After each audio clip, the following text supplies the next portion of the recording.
نہیں ہوں گے۔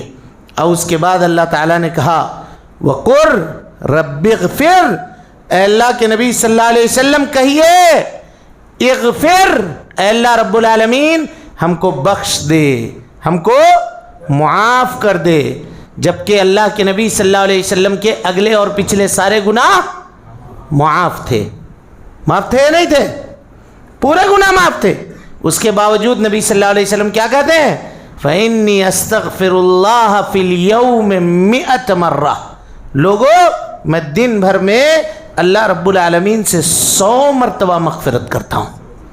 کتنی مرتبہ؟ حضرت ابو ہریرہ کی ایک روایت ہے کہ 70 مرتبہ مغفرت کرتا ہوں، اور ایک روایت ہے کہ 100 مرتبہ مغفرت کرتا ہوں۔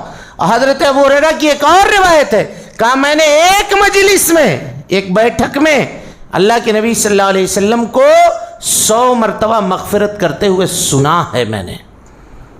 یہ آپ مغفرت کرتے جبکہ آپ کے اگلے اور پچھلے گناہ معاف تھے۔ اگر اس سے کیا پتہ چلا؟ اس سے کیا پتہ ہے؟ ہم لوگ یہ سمجھتے ہیں بھائی کہ ہم کوئی گناہ کریں گے تبھی نہ معافی مانگیں گے، ہاں؟ گناہ کر کے معافی مانگنا یہ کمال نہیں ہے، بلکہ اللہ تعالیٰ سے مغفرت طلب کرنا یہ مستقل عبادت ہے، مستقل عبادت، چاہے گناہ کرے یا نہ کرے۔ اس کی مثال آپ کو دیتا ہوں۔ ابھی نماز پڑھے ہم لوگ، عشاء کی پڑھے ہوں گے، تراویح پڑھے ہوں گے، امام صاحب نے سلام پھیرا ہوگا، السلام علیکم ورحمۃ اللہ، السلام علیکم ورحمۃ اللہ۔ امام صاحب بھی اور مقتدی سب لوگ کیا کہیں؟ اللہ اکبر، استغفر اللہ، استغفر اللہ، استغفر اللہ۔ کیوں بھائی؟ 3 مرتبہ کیوں کہا؟ کوئی گناہ کیا تھا کیا؟ ہاں؟ جب نیکی کرنے کے بعد استغفار کا اللہ نے حکم دیا، صرف یہی نہیں، اب آگے آئیے، اللہ تعالیٰ کہتا ہے ثم افیضوا من حیث افاض الناس واستغفروا اللہ۔ جب تم عرفہ سے نکلو، مزدلفہ کے میدان میں آؤ تو کیا کرو؟ اللہ رب العالمین سے استغفار کرو۔ اب کوئی آدمی کہے گا کہ یا اللہ دن بھر وہاں استغفار کر رہے تھے، عرفہ میں رو رہے تھے، دعا کر رہے تھے، ایک بھی گناہ نہیں کیا ہے، پھر آپ کہہ رہے ہیں کہ مزدلفہ پہنچ کے پھر استغفار کرو؟ ہاں؟ اور صرف یہی نہیں، آگے آئیے، اللہ کے نبی جناب محمد رسول اللہ صلی اللہ علیہ وسلم کا مشن مکمل ہو گیا۔ اب دنیا سے آپ کے چل چلاؤ کا وقت ہے، رخصتی کا وقت ہے، نبوت مکمل ہو گیا۔ اب آپ کو جو کام سونپا گیا تھا وہ آپ نے مکمل کر دیا، تو اللہ تعالیٰ نے نازل ہونے کے اعتبار سے 114 نمبر کی سورت، نازل ہونے کے اعتبار سے، قرآن میں لکھے جانے کے اعتبار سے نہیں، نازل ہونے کے اعتبار سے سب سے آخری سورت کون سی ہے؟ سورۃ الفتح۔ اذا جاء نصر اللہ والفتح ورأیت الناس يدخلون فی دین اللہ افواجا فسبح بحمد ربک واستغفر انہو کان توابا۔ اے اللہ کے نبی صلی اللہ علیہ وسلم 23 سال میں نبوت کی جو بساط بچھائی گئی تھی، اب اس چٹائی کے لپیٹنے کا وقت آ گیا ہے۔ اب آپ کا بوریا بسترا یہاں سے اٹھنے والا ہے، لہذا کیا کیجئے؟ استغفر، اپنے رب سے معافی مانگیے، تو آپ کا رب کیا کرے گا؟ آپ کو معاف کر دے گا۔ لہذا میرے بھائیو، استغفار ایک مستقل عبادت ہے۔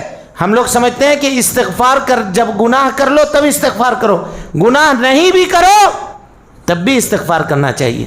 حضرت حسن بصری رحمت اللہ علیہ بیٹھ کر کے لوگوں کو درس دے رہے تھے، پڑھا رہے تھے۔ ایک آدمی آیا اور آنے کے بعد سوال کیا کہ اے حسن بصری، بہت دنوں سے تجارت کر رہا ہوں، کاروبار کر رہا ہوں، کاروبار میرا سیٹ ہی نہیں ہو رہا ہے، پریشان ہوں، ایک کام کرتا ہوں اس میں برکت ہی نہیں ہوتی ہے۔ حضرت حسن بصری نے کہا کہ استغفار کرو۔ کیا کہا؟ استغفار کرو۔ تھوڑی دیر کے بعد ایک شخص آیا، کہا شادی ہوئے برسوں بیت گئے، اللہ تعالیٰ نے ابھی تک اولاد نہیں دی ہے، اولاد نہیں ہے۔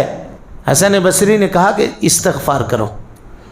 پھر ایک شخص آیا، کہا کہ مال مویشی ہلاک ہو گئے، بارش نہیں ہے، پریشان ہے، کھیتی نہیں ہو رہی ہے، کچھ بتائیے. حضرت حسن بصری نے کہا استغفار کرو. اب ان کے شاگرد جو وہاں بیٹھے ہوئے تھے تعجب کیا, کہا تینوں الگ الگ بیماری لے کر کے آئے اور تینوں کو ایک ہی پرسکرپشن آپ نے لکھا, تینوں کو ایک ہی علاج بتلایا. تو کہا اس میں تعجب کی کیا بات ہے, یہ علاج میں نے قرآن سے بتلایا. اللہ تعالیٰ کہتا ہے وَقُلْتُ اسْتَغْفِرُوا رَبَّكُمْ إِنَّهُ كَانَ غَفَّارًا, اپنے رب سے استغفار کرو, اللہ تعالیٰ تم کو بخشنے والا ہے. کہ يُرْسِلِ السَّمَاءَ عَلَيْكُمْ مِدْرَارًا, آسمان کو تمہارے اوپر برستا ہوا چھوڑ دے گا, یہ قحط سالی کا علاج ہے. وَيُمْدِدْكُمْ بِأَمْوَالٍ, وہ جو بزنس والا آیا تھا یہ اس کا علاج ہے, تمہارے مال میں اضافہ کر دے گا. وَبَنِينَ, وہ جو آیا تھا جس کو اولاد نہیں ہے یہ اس کا علاج ہے. یعنی اللہ تعالیٰ اس کو مال بھی دے گا, اولاد بھی دے گا, اور یہ سب معاملہ کس سے ہوگا؟ استغفار سے ہوگا. اب ایک آخری بات بتا کر کے اپنی بات کو ختم کرتا ہوں. استغفار کے فوائد کیا ہیں؟ کیونکہ اس رات میں اللہ کے نبی صلی اللہ علیہ وسلم نے استغفار کا حکم دیا, اللہم انک عفو تحب العفو فاعف عنی.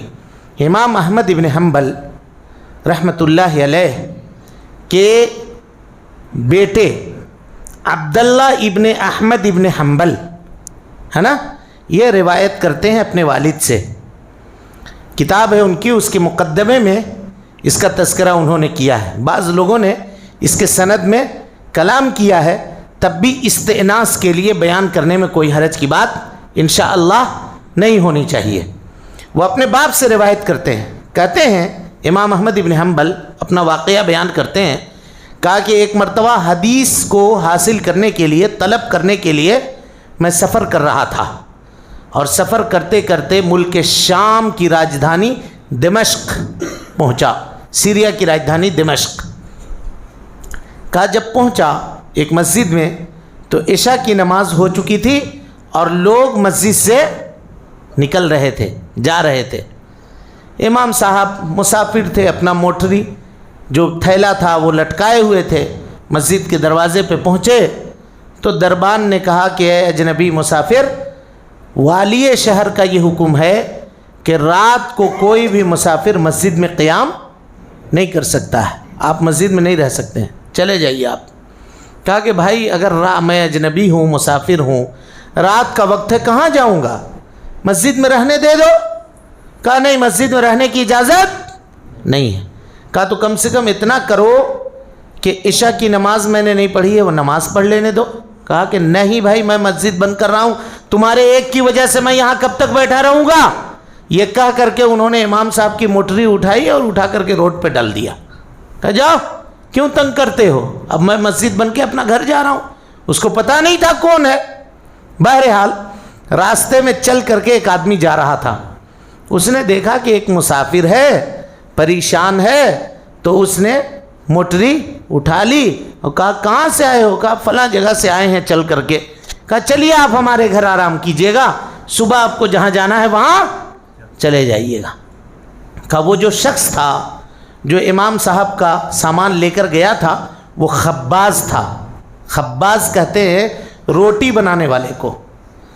رات میں روٹی بنا رہا ہے اور استغفار کر رہا ہے, استغفر اللہ استغفر اللہ استغفر اللہ پڑھ رہا ہے اور اپنا کام بھی کر رہا ہے. صبح جب ہوئی تو امام احمد ابن حنبل نے, جب امام احمد ابن حنبل کے پاس آیا وہ, تو امام صاحب نے اس سے پوچھا کہ یار رات میں نے یہ دیکھا کہ تم روٹی بنا رہے تھے, اس کی تھپ تھپاہٹ کی آواز بھی آ رہی تھی اور ساتھ میں تمہارے استغفار کی بھی آواز آ رہی تھی. کہا وجہ کیا ہے؟ کہا میں استغفار کرتا رہتا ہوں. کہا اس سے تم کو فائدہ کیا ہوا ہے؟ کہا استغفار سے مجھے یہ فائدہ ہوا ہے کہ آج تک اللہ رب العالمین سے میں نے جتنی دعائیں مانگی ہیں میری ایک دعا بھی رد نہیں ہوئی ہے, ایک دعا بھی میری رد نہیں ہوئی ہے سوائے ایک دعا کے. کہا وہ کون سی دعا ہے؟ کہا میں نے یہ دعا مانگی تھی اللہ تعالیٰ سے کہ اللہ زندگی میں ایک مرتبہ امام احمد ابن حنبل سے میری ملاقات کروا دینا. یہی دعا میری پوری نہیں ہوئی ہے, باقی میری ساری دعائیں پوری ہو گئی ہیں. امام احمد ابن حنبل کہتے ہیں میں اچھل کے بیٹھ گیا اور کہا فواللہ انی جررت الیک جرن، قسم اللہ کی اللہ نے مجھ کو گھسیٹ کر کے تیرا گھر پہنچا دیا۔ تم کہتے ہو تمہاری دعا قبول نہیں ہوگی؟ انا احمد ابن حنبل، میں احمد ابن حنبل ہوں بھائی، جس کو تم اٹھا کر کے لائے ہو اور جس کا سامان مسجد والے نے باہر پھینک دیا تھا اور تم لے کر کے آئے ہو۔ خوش ہو جاؤ، اللہ نے تمہاری یہ دعا بھی قبول کر لی۔ یہ استغفار کی بدولت حاصل ہوا میرے بھائیوں۔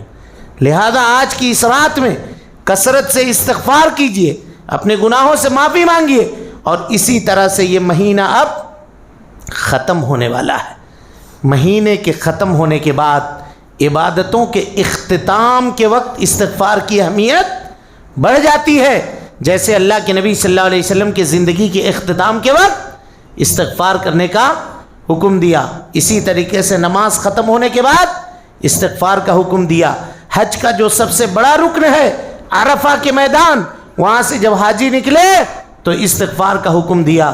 میرے بھائیو، یہ مہینہ مبارک مہینہ اب 4-5 دنوں کا مہمان ہے، پتہ نہیں یہ 4-5 دن بھی ہمیں اور آپ کو مل سکیں یا نہ مل سکیں، کوئی زندگی کی کسی کی گارنٹی نہیں ہے۔